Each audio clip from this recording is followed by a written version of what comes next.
So great to see you again. It's Judy from Coffee Cookies and Books, and what we're going to talk about today is my December TBR.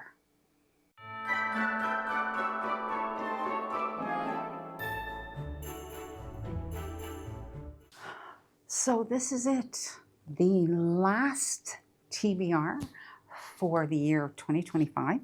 I think it's kind of surreal that the year has gone by so fast. I am thoroughly enjoying doing these videos on YouTube. I do them to provide you with information, but I do them partly also for me because I love to read and I love to share my books. And honestly, I don't have anybody in my personal life that I can share my reading journey with. Not really. I have people, who are friends and family and who read, but they don't read like I read.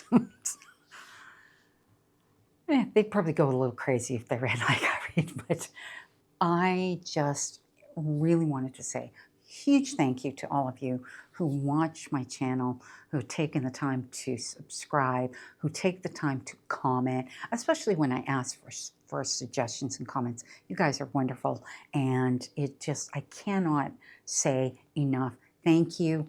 I really appreciate it and can't wait to see what 2026 brings. So let's get on with it. What we're going to talk about first is we're going to go over all of the challenges that I have been following throughout 2025. I've had 4 challenges that I've added to every month, and I have had huge success with all of my challenges. So we're going to kind of go through them one by one, and then at the end I'll put them all up. I'm just ecstatic that I've managed to get through these. Just even the Goodreads reading challenge, I have tripled what I set as my goal.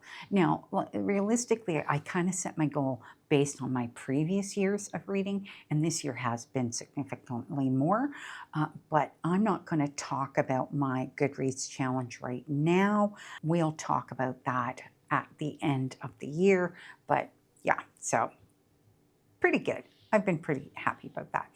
But one of the main ones that I set right in December, I think I put this list together, and it was 25 must-reads for 2025. And I came up with it. I'll put it up on either side. I don't know which side, but I'll put it up for you. And basically, I will, by the end of December, have completed this entire list.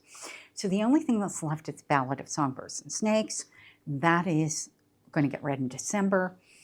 And that is also on one of my other challenges, which you'll see in a minute. So super happy. The only one that I did not read on this list was Heat of the Everflame, which has the red X on it. And that is to indicate that I moved that one. So that one is being moved into 2026. And the reason is that the next sequel, because it's, a continuing series, is not coming out until 2026. So I wanted to have it as a fresh read in my mind for 2026. So I'm planning, because I'm going to put it on my must-reads for 2026, which is something we will talk about when I do the video about my new challenge that I'm creating. That one's going to go on, and it will get picked in a timely fashion for when the 3rd one comes out. So that's my plan with that one. The 4th one comes out because Heat of the Everflame is the 3rd book in the series. So that's it for the must-read list. But now, as I said, the Ballad of Songbirds and Snakes is also on another one of my challenges, and that is the Buzzword Reading Challenge. So again, I'll put that up. And it is for December, and it is alliteration, which is Ballad of Songbirds and Snakes. So I have that. So it actually fits that category. And this is going to get read in December. And I'll explain what I'm going to be doing with that book in conjunction with that book. So I really wanted to read that one. Have not read that one in the Hunger Games series. So the other buzzword challenge that I had is the Buzzword Cover Challenge. And I have finished all the books in this series. Now, Wild Eyes and Wizard's Guide to Defensive Baking which was the November and December, they're read already. So by the time that I'm filming this, I have read those two. They were on my November TBR because I wanted them out of the way for Christmas reading. So they're done, finished. So the cover challenge is complete. The reading challenge just has one more book. So very happy to say that. And then the last one is the 25 and 25 bingo challenge. Oh, and the buzzword challenges were created by Kayla from Books with Lala, and I'm hoping she's going to do them again because my plan is to do them a little bit differently in the coming year. But we'll talk about that then when she creates them. So in the 25 and 25 bingo challenge was created by Breeze at Four Paws in a Book, and the only square that's left to fill, as you can see, is seasonal book, which is going to get covered in December, which we're going to talk about when we talk about the books in December. So super happy with all of my challenges and how well I've done in all of my challenges. Just, yeah, I've done so much more than I expected to do. And, you know, I think that having the channel has kind of made me more aware of what I'm reading, how I'm reading, and also be a little bit of accountable, because I have to come back to you and let you know, did I have a good month? Did I have a bad month? So far, November's reading's going really well. And of course, I'm not finished November when I'm filming this, but yeah, so super happy with November. And I think December's reading is going to be a lot of fun. So with that in mind, let's move on to what I'm going to read in December. Okay, so what am I going to read in December? So December, I've kind of separated it into sort of three parts. So the must read, which includes Ballad of Songbirds and Snakes, that's kind of one section, and the non-Christmassy section. Then I have a bunch of print books that are all Christmas themed. And then I have kind of what's on my Kindle. So it's, like I said, it's kind of in three pieces. So we're just going to talk about them in sections, okay? And we're going to start with the Hunger Games series, okay? So I have only read the first three books, right? So this is The Hunger Games, Catching Fire, and Mockingjay. So that's those three.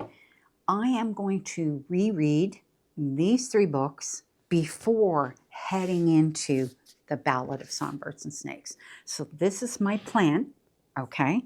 And then I'm going to read Sunrise on the Reaping. So the idea is I'm going to read the entire Hunger Games series. Now, this is not unrealistic for me. I read, on average, 7 to 8 books a month. This is 3 that are rereads. So I do find rereads kind of go a little bit faster. But yes, those, and then these 2 here, with Ballad of Songbirds and Snakes being the longest one. These other 3 are, reasonable length. So yeah, so that is what I'm going to do. I'm not going to go into a long explanation about these books because I think they don't need any explanation. I think people know exactly what this is that I'm going to be reading. So that is the section of non-Christmas books that I'm going to read. But those are the only non-Christmas books that I'm going to read. So now we're going to move on to the section that is Christmas reads. Okay, so now when I say Christmas reads, I mean Christmas reads I have in print form. So I have the actual physical copies of the books. And these are, I have 1, 2, 3, 4, 5, 6, 7, 8, 9, 10 print books in print that are Christmas related. Obviously, I'm not going to read all 10, but I want to go over each of these with you. So the first 2, these are kind of what I would consider to be my must-reads, but they're also very short, both of them. And these are cozy mysteries. So this one is the fourth book in the Campers and Criminals Cozy Mystery Series. It's Christmas Criminals and Campers, and I have read up to book 3, and I just held off. I did want to read more of them because there's like, I don't know, 20, 30, 40, 40? There's so many in this series. But this is a series that's about Mae West, and she gets a divorce from her husband, who is basically embezzling, and he gets caught and he goes to jail. And then he breaks out of jail and he ends up as the first dead body on the only thing she has left from him, which is a broken down campground in Normal, Kentucky. And that's where the series starts, okay? And when we get to this point, we have now reached Christmas. So the previous book, I think, was kind of like end of fall sort of idea. And now we're on to this one, and I can't wait to read this one. So very much looking forward to that. And then this one is Murder in Christmas River. Now, last year, Christmas River is actually the name of the place, okay? And last year I read book 9 or 10, and I realized it was a series, and I'm like, I looked back and I'm thinking, oh no, I want to read the series. But not all of the books take place at Christmas. It's just the place is called Christmas River.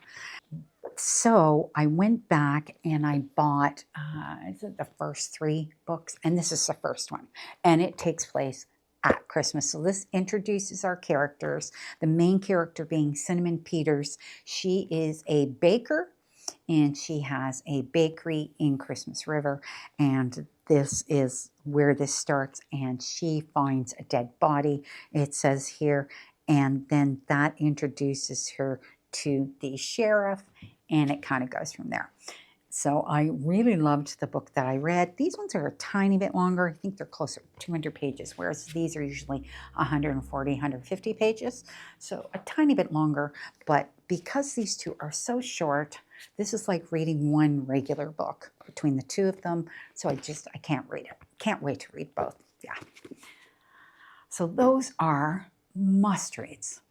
Now the rest of these that I'm going to go through with you will be random reads. And what I mean by random is that I'm just going to pick up whatever strikes me. Now, there is romance, there is cozy mystery, there is like a sort of a thriller, the mystery kind of, there is a horror, and there is a mystery romance. So there's a little bit of everything in here, and I think it's going to be fun to read. But one of the ones I would really like to read is How My Neighbor Stole Christmas by Megan Quinn. I think this one came out last Christmas. I think it's it's not an old book. I think it's a fairly new one, but I know she's got a brand new one out this year, which I probably will pick up, but it will get read next year. That's like, I did pick up Good Spirits by B.K. Borison, but that will get read in next year's Christmas pile, because Christmas is always going to be the time when I don't play my TBR game, okay? Always going to have a pile of Christmas books that I want to read at Christmas. And let me tell you that there is a good chance I could get through all of these, because outside of this one and this one, they're not that long. Not really. Okay, so this one's the only really long one. I think it's like 450 pages. And so I thought this sounded like a lot of fun. It says, every Kringle in Kringletown celebrated Christmas a lot, but Coal Black on Whistler Lane unfortunately did not. As his fellow citizens decorate their quaint town, brimming with carols and glad tidings, Cole wants nothing more than to hibernate the winter away. But his dreary plans are thwarted when his nemesis, Story Taylor, moves in next door to care for her Aunt Cindy. So, should be fun. Good romance at Christmas. The other one I have is, and I've never read a Megan Quinn book, so that would be my first one, which I think is good because it's a Christmas one. So Same thing with Lucy Score. I have never read a Lucy Score, so this is a Christmas fix, and it says there's only one thing standing in the way of Cat King saving a small town's Christmas festival: grumpy town manager Noah Yates. So that's this one. Now, it's interesting because I like romantic suspense, but I'm okay with not having romantic suspense for Christmas in Christmas stories. Okay, like I actually like Hallmark Christmas movies. So yeah, I know, weird, right? Because otherwise, like, I like my romances suspenseful, but I'm okay with it Christmas. The other one I have is Murder Under the Mistletoe by Sherry Lynn. And this is a cozy mystery in a fresh new main set holiday cozy. Landscaper Kinsley Clark must root out a killer before she becomes the prime suspect. So I love that idea. This is one I got off Book Outlet. Yeah, it has a little red thing off of it. So, you know, did pick it up super cheap. This one, again, is not a long one, just a couple hundred pages. So I could get through this one pretty quick. And it's cozy, which is even better. Then the next one I have is Christmas Cupcake Murder, The Queen of the Culinary Mystery by Joan Fluke. And it's a Hannah Swenson mystery with recipes in it. So I love this cover. I mean, yeah, like, hello. So freaking stinking cute, right? I think I have another one that I just got and I just picked up, and it's a hardcover, and it's got like cupcakes all down. Yeah, it's just so freaking cute. But so it, like, throughout, you have the book, but then there are points where there's actual recipes inside throughout the story, which I like that. So it says, as December turns Lake Eden, Minnesota into the North Pole, the heat is on in Hannah Swenson's kitchen to honor two Christmas promises: baking irresistible holiday cupcakes and preventing an attempted murder from succeeding the second time around. So cute. Yeah. Christmas and cozy. Love Christmas and cozy. Okay, next one is Bright Lights Big Christmas by Mary Kay Andrews. And this was another one I picked up from Book Outlet. And it says, nobody owns Christmas like Santa's favorite novelist, Mary Kay Andrews. With wit, wisdom, and the occasional tangle of tinsel, North Carolina native Carrie Tolliver reinvents her life as she sells Christmas trees from a beloved camper in the glittering heart of New York City. Grab the eggnog and the cookies and cozy up in Greenwich Village and with Bright Lights Big Christmas for big fun. So I loved the sound of that. I mean, I don't know if it's just a, I don't know if it's a romance. I haven't read. I don't want to really read anymore. I just think it sounds like it is a cozy Christmas story. So I don't know if it's just a family-oriented story or what, but that was why I picked it up, because I loved the sound of that. Nothing's cozier than Christmas. Okay, so Everyone This Christmas Has a Secret by Benjamin Johnson.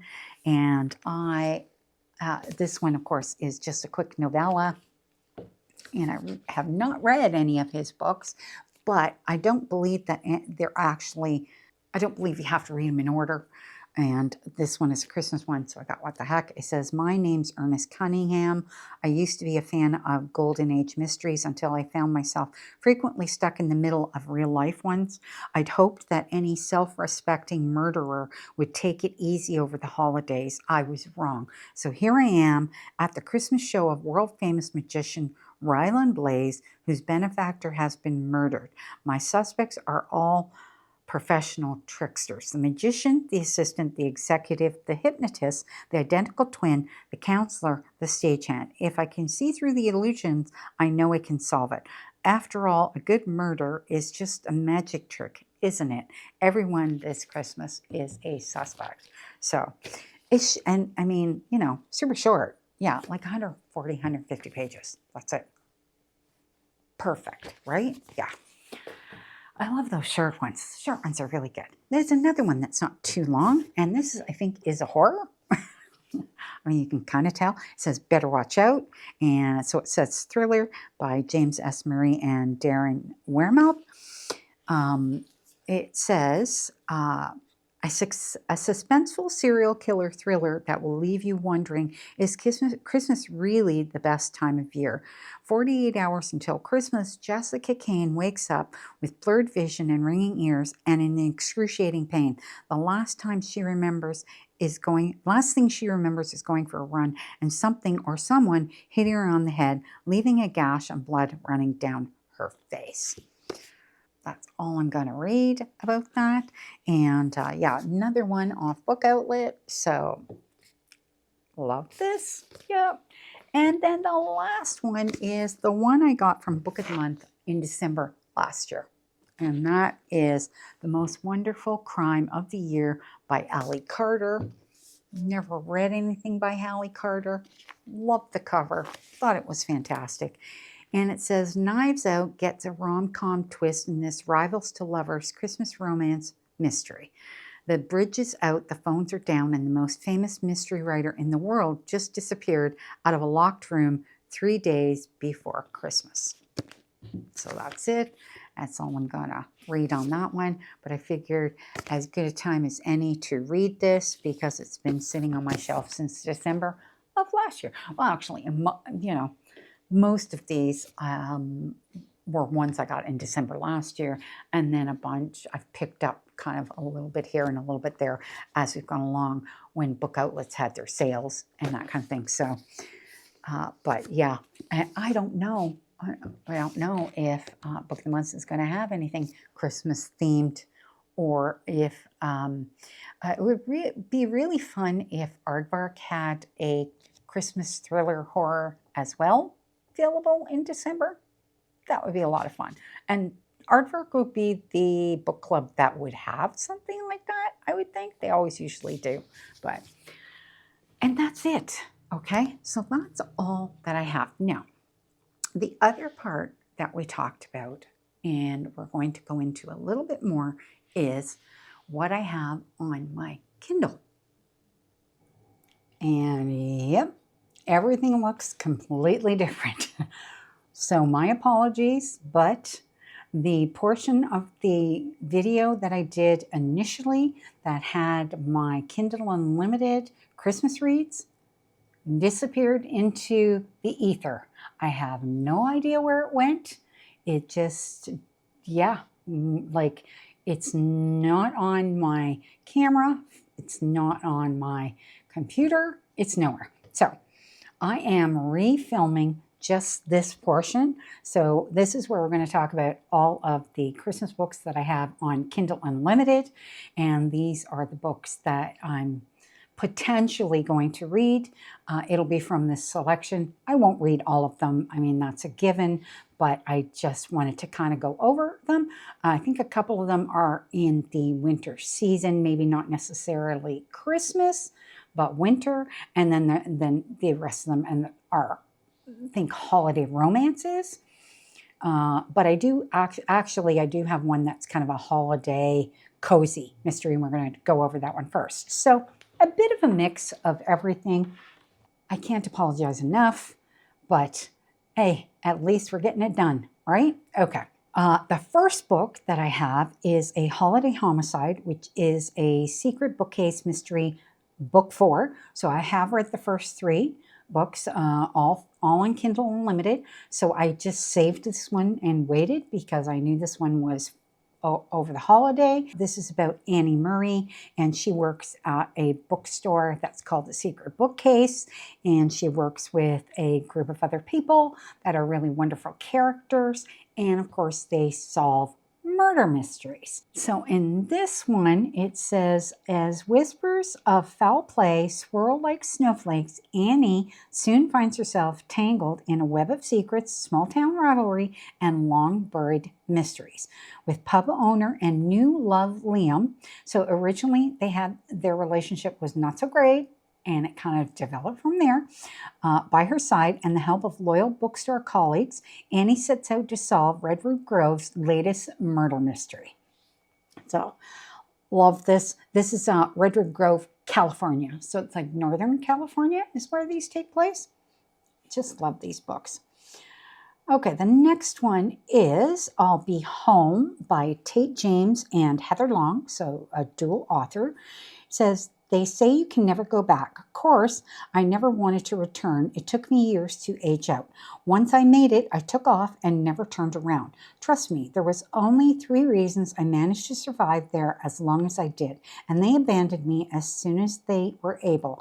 I'd like to say I don't blame them, but that would be a lie. I had zero desire to return, yet here I was on the road to Northland chasing a story because my editor told me kids were disappearing again.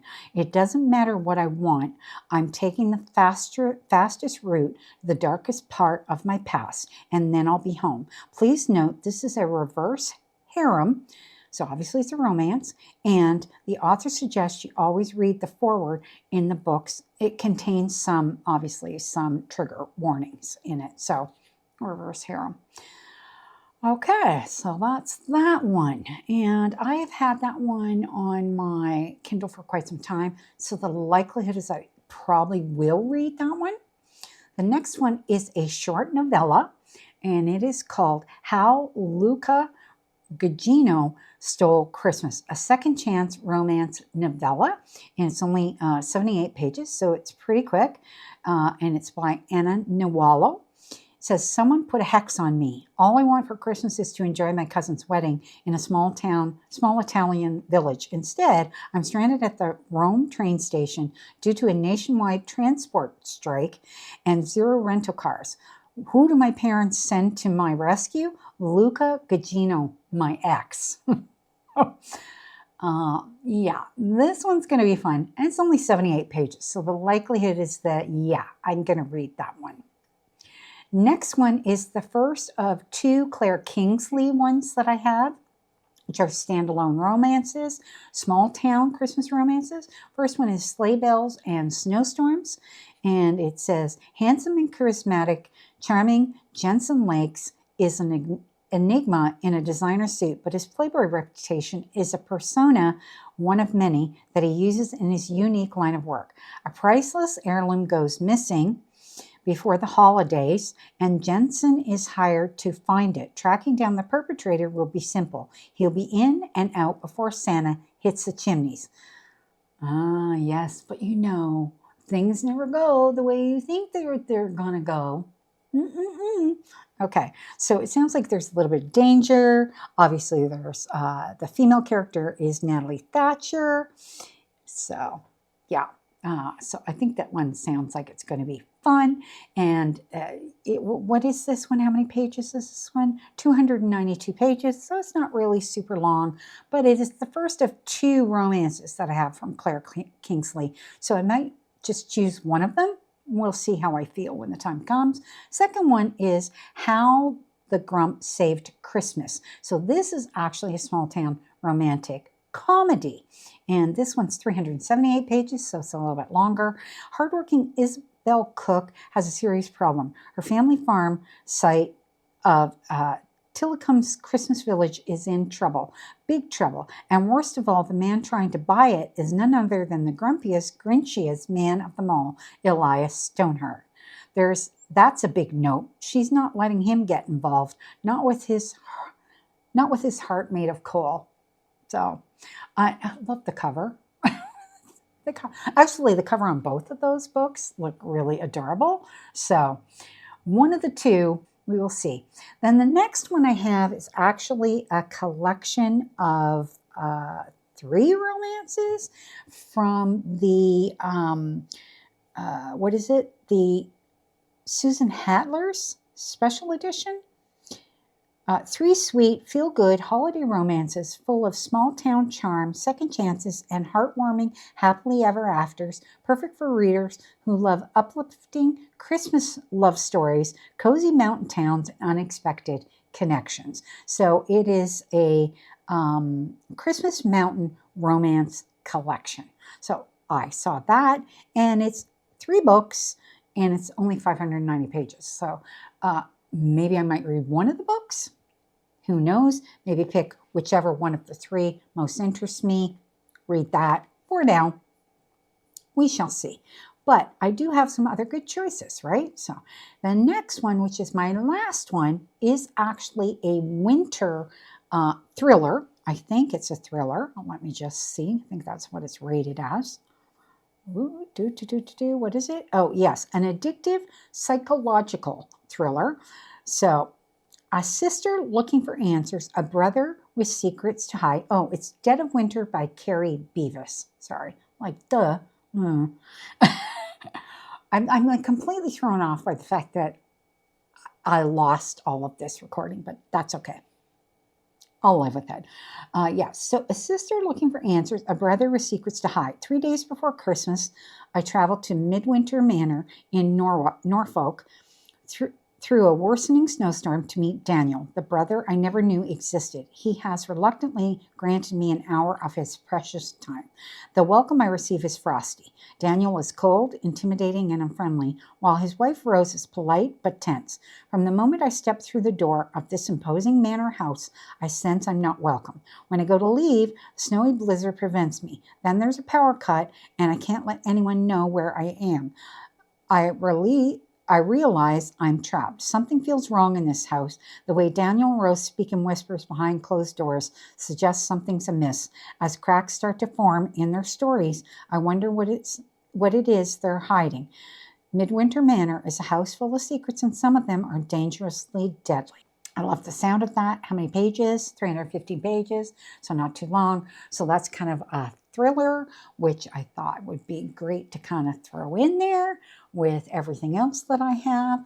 And yeah, that's it. See, short and sweet, but you know, I still lost the video. Anyway, so that's it for my December TBR. Let me just close this. I'm hoping that I can get through a good portion of these books. Now, obviously, the majority of what I read is usually the print books, and then the Kindle books are kind of that secondary read. Those are the ones I read late at night with the lights off, and I go through them at a much slower pace. But when they're shorter, I can still get through at least 3 or 4, usually in a month. Whereas with the print books, you know, usually anywhere from 7 to 10. Especially, there are a lot of shorter books in there, but we do have all of the Hunger Games books that have to get read. So I think what I might do is read 100 Games, then read one of the shorter Christmas novellas, then read the second 100. You know what I mean? Like kind of interdisperse them, because then I don't get bored and it just makes my life easier. So yeah, so that's it. And the next TBR that we will be doing will be the 1st January TBR with my newly redesigned Yahtzee game. Can't wait to play it with you and share it with you. And that's all for now. And we will see you in the next video.